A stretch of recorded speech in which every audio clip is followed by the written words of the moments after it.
The Araby roster has a great mix of staunch front lines, devastating artillery, and dominating monsters. Throw in a unique Lore of Magic and some powerful summoning ability, and you have the recipe for a very competitive faction that can take on just about anybody and come out on top. So let's take a look at the roster and how best to use every single unit to get the win. But first, how would you like to play a game with 800 champions and millions of builds for characters like a giant lizard or even a demon? How about that same game with seamless play between both PC and mobile? Well, with today's sponsor Raid Shadow Legends, you can do just that. If you're looking for a reason to hop onto the game after all these years, right now everyone that downloads Raid using my link will instantly unlock Anax and unlock Fane upon reaching level 15. Plus, for a limited time, the legendary champion model on everyone's favourite gamer is making a return, so download the game using my link and enter code NINJARETURNS to claim him before he's gone for good.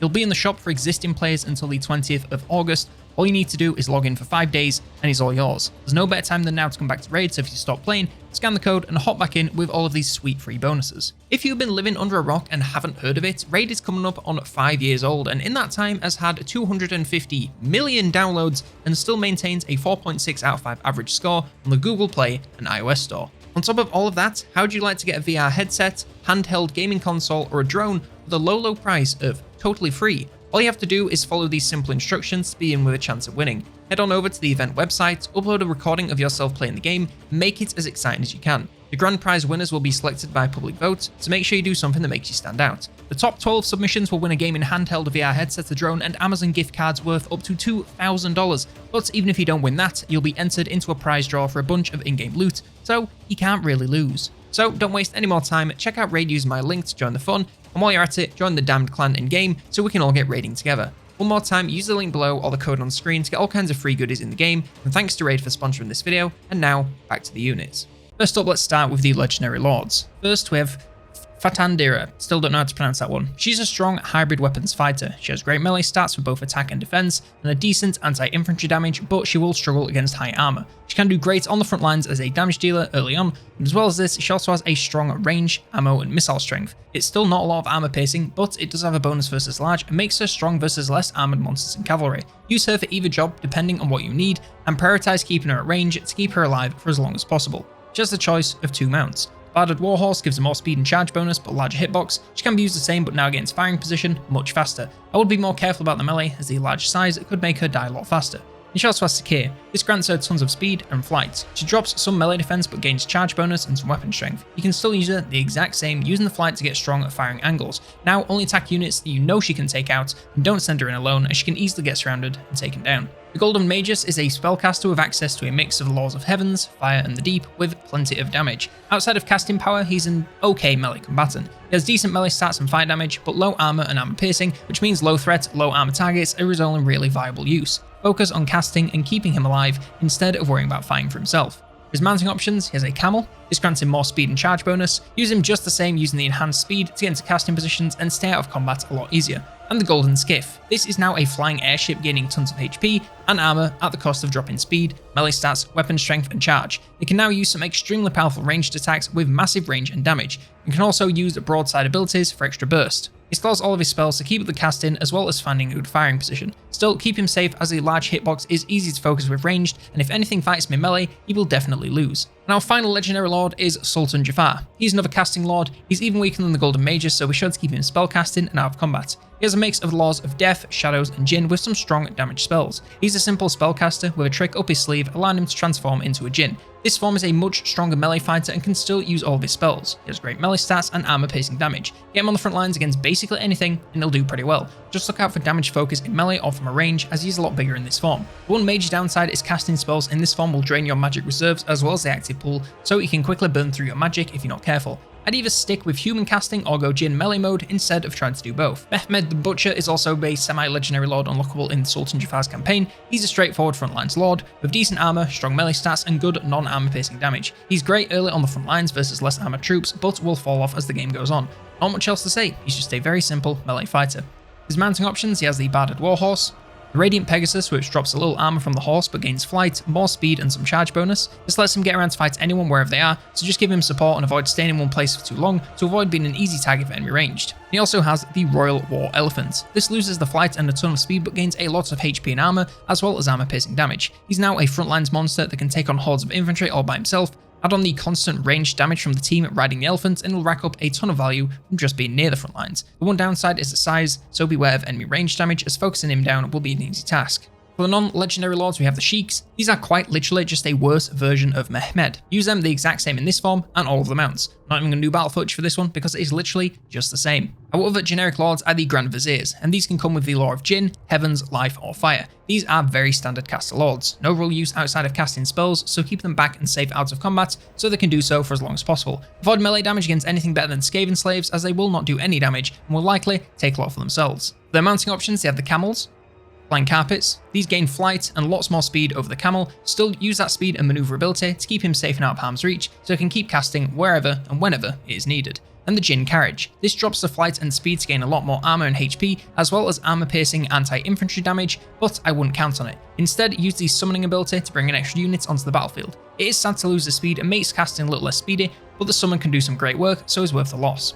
Get in a bit of light combat to activate its Djinn's Blessing Aura ability, but keep an eye out for it taking too much damage with a large hitbox and poor melee stats. Now for the heroes. First up we have the Emir. These are very tanky frontlines fighters with very strong damage. They have lots of armor, great melee stats and good armor piercing anti-large damage. Get them fighting basically anything, bonus points if it's versus large, and they'll do great. Honestly, not much they can't do in melee, so fairly straightforward, just use them. And for their mounts, they have the Barded Warhorse and the Radiant Pegasus.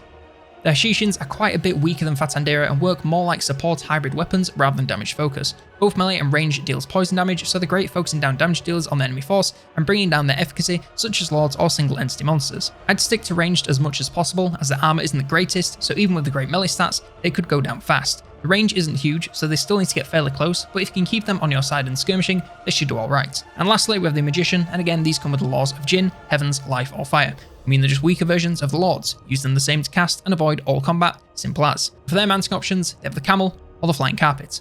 Now we come to the melee infantry. First up, we have the Voluntary Workers Rabble. These are a very low tier meat shield infantry. Awful stats across the board, so will not do any damage and will quickly take a lot versus anything. They have low leadership, so will run very fast. Literally, they're just there to bog down enemy units and keep them away from your backlines and more valuable troops. If you're desperate for a front line, then go for it, but otherwise, use something else as they're too weak to function. The Spearmen are very respectable defensive early game infantry. They have very high melee defense, which makes them for great line holders. They work best alongside damage dealers, either ranged or cav.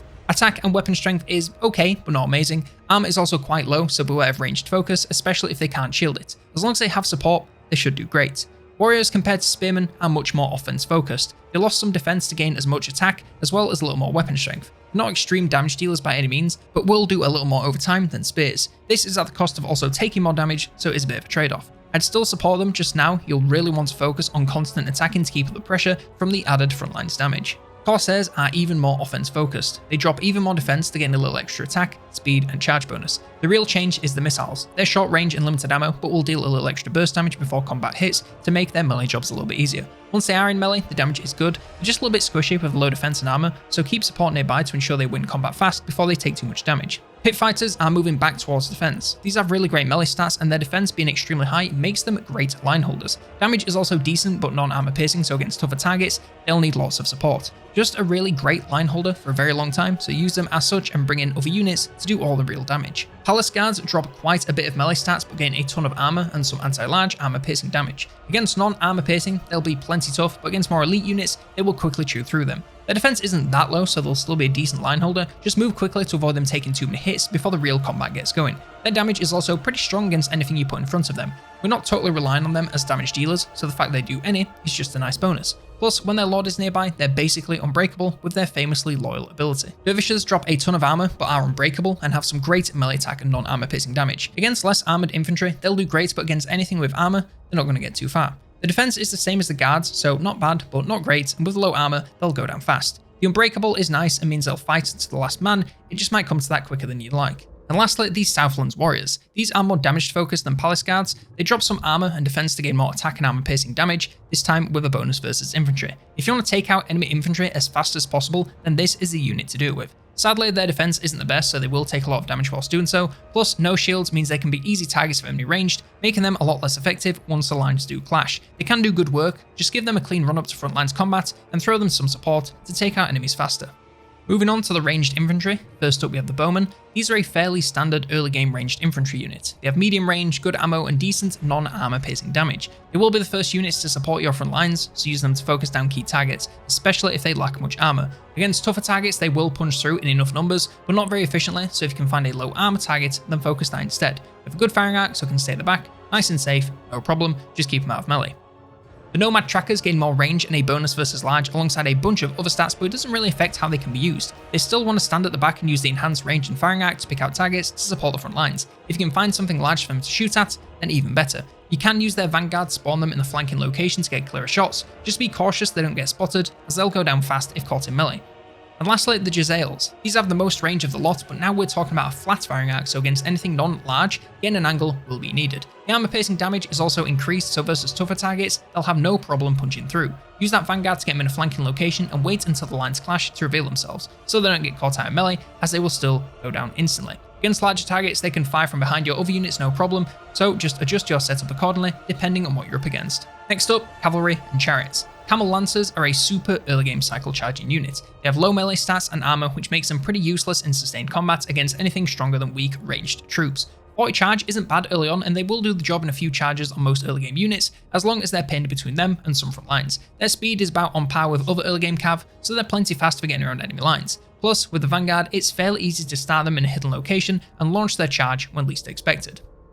Arabian Knights are a big step up in armor, whilst gaining a lot of speed. They're about the same in both melee stats and charge bonus, but their weapon strength has seen a nice increase, meaning they'll deal a lot more damage without the risk of taking more. They're a great direct upgrade without many downsides, except from losing Vanguard, but with speed like that, they don't really need it. Camel Cataphracts are dropping quite a bit of speed and charge bonus, but gain a ton of armor, some respectable melee stats, and some armor piercing weapon strength. They're a great sustained combat cav unit and can wipe out backlines in moments before heading to the front lines for more carnage. Their melee stats aren't anything crazy, so against more elite units, they'll go down fast if they're alone, but as long as they're working alongside your front lines, they should do fine. They're still fast enough, but just give them a little more leeway, as they're not quite the speediest thing on most battlefields. And lastly, the Warg Zen. These are the one and only monstrous cav units of the roster, so that means smaller unit size, large mass, and big hitboxes. Alongside this, they have decent speed, respectable melee stats, great weapon strength, and a strong charge bonus. To get the most out of them, you'll want to cycle charge infantry. Backlines should be fine with a single charge and finish them off with sustained combat, but for anything elite on the front lines, cycle charging in and out will be the way to go for optimum damage and minimal injury.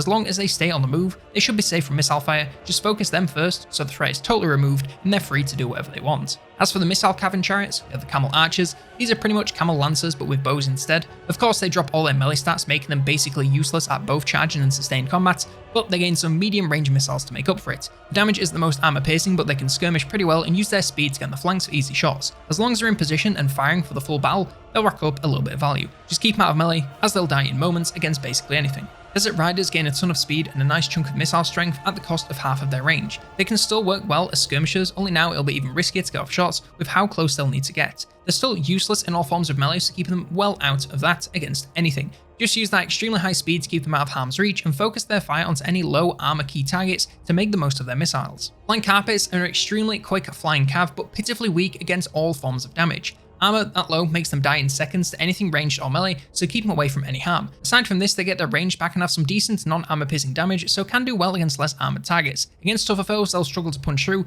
make them a hard recommendation for anything past the early to mid game. Still, if you're up against a lot of low armor, they can do well and are very hard to pin down if the enemy doesn't have flyers of their own. The Camel Jezzails, very similar to the infantry-based Jezzails, have the most range of any of the ranged cav, but it's all in a straight line, so they need an angle to get clean shots. Luckily, they have Vanguard deployment and great speed, so this will be no problem. The damage is actually the same as the Jezzail, so great armor piercing damage that works well against larger threats and infantry alike. The unit size being smaller does mean the barrages aren't quite as devastating, but they're a lot safer to get into position, so it's a decent trade-off. As usual, keep them clear of any and all melee fighting, or they will die in seconds. Moving over to the monsters and beasts, the genies are solid frontlines monsters. Their melee stats are very strong for both attack and defense. The magical armor-piercing weapon strength makes them exceptional at taking out basically anything on the front lines. The defense, armor, and resistance make them very hard to kill from any form of damage, and the speed makes them very hard to get away from. Sure, they might be a little big, so can be targeted by ranged troops, but they're not the biggest and pack a lot of value into that smaller package. The feral giant vulture is a bit of a weird single entity monster. It's a smaller flying beast with great speed and charge bonus. The melee stats aren't great and the damage is decent but not the most armor piercing. I think the best use here is to treat it similar to a Manticore. Great for charging into backlines to take out ranged troops, but keep it away from the front lines until there's nothing else to go for, otherwise it will go down fast. Cycle charging will be the way to get the most damage possible, but against most ranged infantry, sending it in and leaving it there, it should do just fine. Elephants are more monstrous cav than pure monsters. They may be small in entity count, but their mass more than makes up for their numbers. Their speed isn't the greatest and their melee stats are pretty poor, but the armor piercing anti-infantry damage combined with their charge bonus makes them into excellent cycle chargers. Get them into the backs of the enemy front lines and keep them moving for tons of value. Against anything that can fight, do not leave them in combat for anything longer than you have to, as they will quickly die due to the large hitboxes and low defense. Against ranged infantry, they'll do fine, but the front lines is the place they belong, so just cycle charge them for safe, easy value. The Enchanted Ropes are a bit of a bizarre unit. They're very fast moving and have decent melee stats, but nothing crazy. They have decent armor piercing magical damage, but no real way to deal it, either sustained or charging. I'd say stick it in the front lines embedded in your infantry to keep them safe from unnecessary damage. That way they have the highest chance of survival and dealing some decent damage even with their less than optimal melee stats. They get a nice boost to their damage when they're healthy and slow down anything they attack, so while their damage output may not be the most for the entire battle, they'll keep enemy units trapped in combat as long as they're there. The War Elephant is basically a big single entity elephant. He has great armor and HP, okay melee stats for units like this, great anti-infantry armor piercing damage, and a constant barrage of less armor piercing ranged units sat on the back. It's basically the elephant mount from the Lords, but with no Lord. Get them in the front lines fighting basically anything and they'll do great work. The only worries are ranged focused and them getting totally surrounded, so take out missile units and keep them nearby to allied front lines, and they should be just fine. First of the artillery and war machines are the Scorpions. These are a fairly standard armor-piercing anti-large artillery piece. They're not anti-large because of any bonus damage, it's just that their damage is concentrated into their projectiles with no explosions, so it's much more efficient to pump out into larger entities with more HP than a single infantryman. It has great range and a firing arc, so works perfectly from your backlines, especially if it's targeting larger enemies. The damage is great as long as they don't miss, so set them some nice big targets and let them get to work. Obviously, don't let them get caught in melee, or they will die in moments, and likely not be able to escape either. The Naphtha throwers are your anti-infantry artillery for the faction. Again, this isn't because of bonus damage, but instead of how they deal their damage. They launch bursts of explosive projectiles that deal a lot of flaming damage in an area, making them highly effective versus large clumps of enemies. They still have a steep firing arc, so shooting over the heads of your other units works just fine, but once the lines clash, you'll need to be careful with your targeting to avoid too much friendly fire. Aside from that one concern, they're great at melting most infantry, especially with less armor. Later on they might struggle, but up until then, they'll do great, and still keep them away from melee, obviously. Grand Bombard is going back to targeting large. This time it's a single entity cannon with a massive amount of missile strength and bonus versus large. With a huge range, it can target enemies from most of the map away. These are single projectiles with very little explosive power, so massive single entities are the best targets. To ensure as much damage as possible, go straight to the HP bar of whatever you're shooting at. At that max range, it's going to be a hell of a shot to land, so the larger the target, the better. If you're attacking a settlement, then it also destroys walls in moments if you're into that sort of thing. Still, keep it well away from any combat, and as long as it's firing at something, it should do well. You shouldn't have to worry about line of sight since it should be firing at massive targets anyway, so it should have easy vision over the heads of anything you could put in front of it.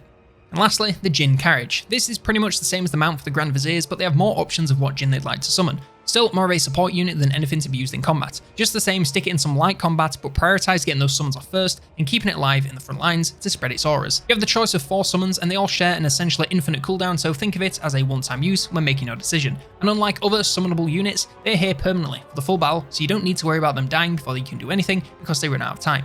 And lastly, the Enchanted Beasts, for lack of a better word. First up, Enchanted Bucks. These are a super fast but also super weak flying chaff unit. They have some respectable defense so can actually hold their own in some light combat, but their attack and charge are so low that even with their decent weapon strength, they'll struggle to do anything that resembles damage. So are more for a quick bit of support to keep the heat off the rest of your army, so they're not meant to be damage powerhouses. You might be wondering what summons them, and the answer to that is, I have no idea. I've looked at their research buildings, lords, hero abilities, and I can't find squat. Monsters told me it might be the Golden Mages, I've had a look, I still can't find it. All I know is they're summons because they only stay alive in combat for 2 minutes before turning to dust. So if you somehow manage to find out how to summon them in combat, get them thrown in and hold units in place fast before they fall to pieces. Now these next 4 units are summonable by the Djinn Carriage. First up, the Desert Spirit. Stats wise, this is an excellent frontlines monster. The melee stats are both really great, especially the attack. Combine that with the respectable magical armor piercing damage and they can deal a lot of damage very quickly and reduce even the toughest targets to dust in minutes. With defense that high, they'll also be relatively tanky, even with their medium armor and the 20% physical resistance. Just get them on the front lines and they'll do great no matter what they're up against. As long as they aren't focused from range, they should be fine. They also have the Sunstrike Bound ability with 4 uses for some extra armor piercing damage from a range that also blinds whatever it hits. And lastly, it slows all nearby enemies, making it nearly impossible to get away from. The Fire Ifrit is a little slower and less damaging than the Desert Spirit, but gains a chunk more HP and a bonus versus Infantry. The stat differences aren't really enough to use it much differently. But one thing I will say is be careful of using them since they're a tiny bit less tanky to non-fire damage due to their reduced physical resistance. It also swaps Sunstrike for Fireball, so a little less armor piercing damage, but still some free range damage, so what's not to love. And lastly, it grants all nearby allies extra armor piercing and defense, so it will bring even more value on the front lines next to the other damage dealers. The Sea Nymph drops a tiny bit of speed, charge bonus and weapon strength from the Desert Spirit, but gains a bonus versus large, obviously making it more effective versus large targets. It can still be used just the same, only now target anything large that comes near if you really want to maximize the damage. It also now has the Tidecall Bound spell for some non-armor piercing area damage to give it a boost versus infantry, and health and vigor regen to nearby allied units, bringing even more value simply by being close to other units. And lastly, the Tempest Djinn. This drops some melee efficacy from the other spirits, but also picks up some range damage. The melee is still pretty strong with great stats for both attack and defense and some nice armor piercing damage. It's not bad by any means, but it's just not quite as good as the others. The range damage is very long range armor piercing and magical, so will do great versus basically any target you aim at, especially with the little bit of explosive power tossed in there. It has a nice steep firing arc, so it's no problem shooting over the heads of other units, no matter what you're targeting. So either from a range or a melee, it can do great work. Ranged is obviously safer, so try and keep it shooting for as long as possible before sending it. It also has a bound Wind Blast spell for some area damage and reduces the attack and armor of nearby enemies, so even when it's not fighting in melee, try to keep it close to the front lines to make the job of those fighting there a lot easier. Next up, we have the Regiments of Renown. I'll show each unit, what it's unit of, and the differences between it and the base unit. Mullah Aklan's Death Commandos are a Warriors unit and gain Frenzy, Unbreakable, and the Slayer trait, meaning they cannot lose weapon strength by any means during battle. Black Scimitar Guard are Palace Guards. They lose their charge defense, armor piercing, and bonus versus large to gain shields and the Pride of the Sultan ability. The Fire Baptized are a Bowman's unit. The Malaluk Raiders are a Giselle's unit and gain Hawkish Precision and Stalk. The Dread Daughters of Tariq are a Camel Lancers unit and gain 2 uses of the Flaming Sword of Ruin and 1 use of the Burning Head. Al-Mukhtar's Desert Dogs are an Arabian Knights unit and gain Vanguard deployments and the Al-Mukhtar ability. Sepahis of Kofa are a Camel Cataphracts unit and lose Sturdy Beasts and gain Impetuous Charge. The Nafatun of Sagash are a Flying Carpets unit. The Gajnal Juggernaut is a War Elephant. The Ravager of Al-Kabad is a War Elephant and gains the Burning Alignment ability from the Engine of the Gods. Kadiq's Wondrous Cairo Ballista is a Scorpions unit. The Howling Basilisk Bombard is a Grand Bombard and gains Wrath Shot and Unbreakable. Shihab's Animunculus is a Nap for Throwers unit and gains Unbreakable, immunity to flanking, and fight on the move, and essentially becomes a Djinn unit. Carmel is a Desert Spirit and swaps Sunstrike for Sandstorm and Quicksand for the Blessing of Carmel. The Sea Monarch is a Sea Nymph and swaps Tidecall for the Hearts of Winter and Regrowth for Death Frost. The Sultan of Flames is a Fire Ifrit and swaps Fireball for Flames of Sultan and Cascading Firecloak for the Curse of the Sultan. The Raging Tempest is a Tempest Djinn and swaps Wind Blast for Blizzard and Curse of the Midnight Wind for Swiftwing. Araby also comes with its own unique Lore of Magic, the Lore of Djinn.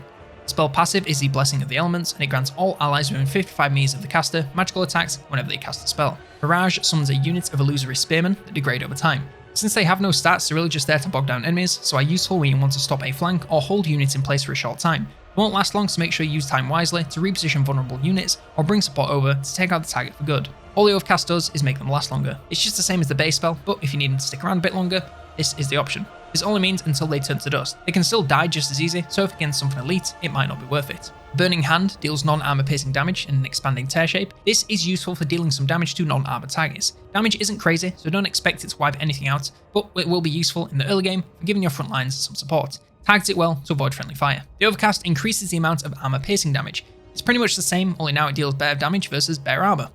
So if you want more damage or are going against heavily armored targets, then this is the way to go. The Curse of the Djinn reduces the armor of targets in an area for 21 seconds. This is good for targeting heavily armored groups of enemies on the front lines to make them more vulnerable. Try to focus on enemy units fighting damage dealers on your own side to ensure they take damage whilst they're affected. The Overcast increases the damage reduction and also reduces spell resistance whilst also increasing the area of effect. This makes it good for comboing with other spells, just make sure you have enough wins to capitalize, otherwise you're leaving a lot of value on the table. Still, use it to target clusters on the front lines that are battling your damage dealers, only now it's even better. Sunstrike deals armor piercing fire and magical damage. It's great versus single targets like lords, heroes and monsters. The damage is really good and blind will reduce the efficacy of the target, so no matter what it hits, it'll do well. Probably best to wait until the target is fighting to maximize effects from the blind. The Overcast increases the armor piercing damage. If you need more damage, then the Overcast is the way to go. Simple as. Still, use it in just the same scenarios as before. Quicksand reduces all the speed of a target, bringing it to a complete stop and dealing damage over time in an area of effect. The damage here isn't anything crazy, but it's not bad, so stack it with bringing other units in to focus the target down to make a larger impact and maximise the chances of breaking the target. The overcast increases the area of effect, and if there's more units in a large area you want to use this on, then go for it. If not, then there's no other benefit. And lastly, we have Sandstorm. This deals medium damage in a randomly moving area of effect. This is great for use against large clusters of enemies. That said, as with all randomly moving spells, it is unpredictable and thus unreliable. It has just as much chance to go into your own units as it does the enemies, or just wandering off into the sunset. The damage is pretty good if it lands, so aim it center mass in a big clump of elite troops to maximise your chances. The overcast increases the duration. If there's a truly massive clump, then go right ahead. It will still move the whole time, so it's more time for it to hit your own units, so use at your own risk. And lastly, we come to the army comps for tier 1, 2, and 3+, because apparently there's a tier 5. Starting with tier 1, we're going to lead our army with a Sheik. While they are pretty weak to start off with, once they get some levels and mounts under their belt, they get pretty powerful. I did consider the spellcasters for the eventual Djinn carriage, but decided that the elephant fit better. Early on, they'll bring some much needed damage to your front lines and ensure your troops stay as confident as possible. Use them to focus down lords or heroes, just be cautious of anything with a lot of armor or armor pacing damage. They're not the best versus either, and you want to keep them healthy to get to those later levels. For the front lines, we're going to go with 7 spearmen. These are the best defensive option, and right now, that's what I want out of the front line. With the melee defense, they can hold units in place for a very long time, allowing your other troops plenty of time to come in and deal the most of the real damage. They won't deal much by themselves, so make sure they get support, otherwise they'll be holding units in place for nothing. We're going to take 6 bowmen. These will be most of your damage early on. Yes, the actual damage per missile isn't incredible, but against other early units, it will get the job done, especially with focused firing. Any key tags the enemy brings, focus them down as much as possible. It may not be the most efficient versus armor targets, but we don't have much choice at this tier, so we do. Lastly, we're going to have 6 Corsairs. These are going to act as our flankers and allow the spearmen to hold the front lines in place, whilst they sneak around the sides to attack from the rear. They can go for ranged infantry in the back or sandwich front lines to break them even faster. Their defense isn't the best, so this is really the best use for them, rather than having them as your entire front lines. At tier 2, still got that Sheik. They should have one of their horse-shaped mounts so far, and they'll be working to take out backlines or any other key targets out of their reach for the rest of your army. Still, use them fairly cautiously to ensure they survive to get their final form. We're going to pick up a Djinn Magician, and of course, we're going to use the unique Lore of Djinn. It might not be the best from the great options that they have, but I gotta do it just for the gimmick. Use them like any other spellcaster, providing support from the backlines and avoiding damage at any and all times. For the front lines, we're going to go with 6 Palace Guard. These are a huge step up with tons of tankiness and even some damage. We're still going to use them as line holders, so be ready to throw as much support at them as you can, but they'll also do some okay damage for themselves whilst doing this. For ranged, we're going to go with 6 Giselles. These will provide most of the damage for your army, at least against large threats. The armor piercing will cut through most defenses pretty easily. You just have to worry about them getting a good firing angle against anything that isn't large, as they tend to struggle with their limited firing arc. We're going to go with 4 Arabian Knights. These are going to work as your flankers and focus on taking out enemy ranged units or other backline threats.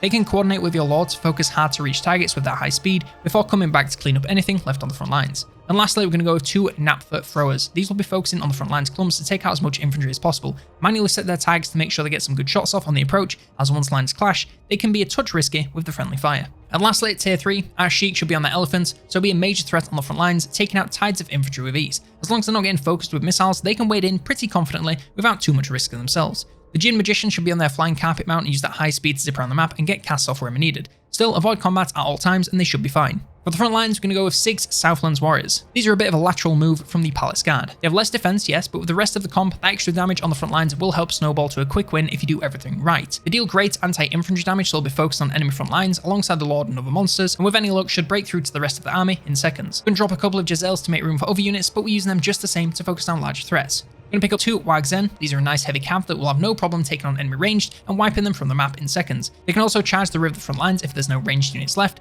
if you want to wipe them out even faster. We're going to pick up 2 War Elephants, and they're going to work alongside the Lord in the front lines to pile as much damage into enemy infantry as possible. They have great area damage, armor piercing attacks, and will shred anything you put in front of them. Just be cautious of ranged focused. We're going to go with 2 Grand Bombards. These are going to aid the Giselles in focusing large enemy threats. Those massive damage missiles will make short work of any larger monsters, so keep them well back away from melee, and they should do great work. And lastly, we're going to have 2 Djinn Carriages. These are going to go in with your front lines to provide their auras, and summon in Djinns to aid in combat wherever they're needed.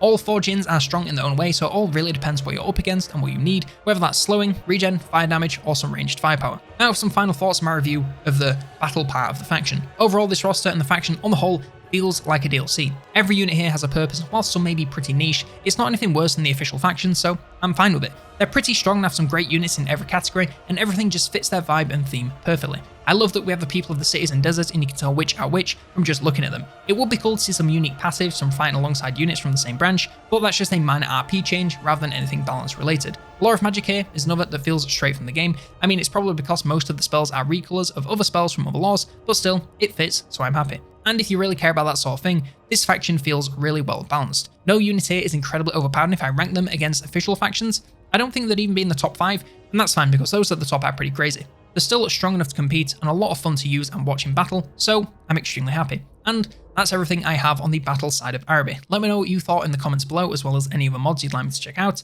Like, subscribe, and if you want more Warhammer 3 mod videos, and why not check out this on the Araby campaign mechanics.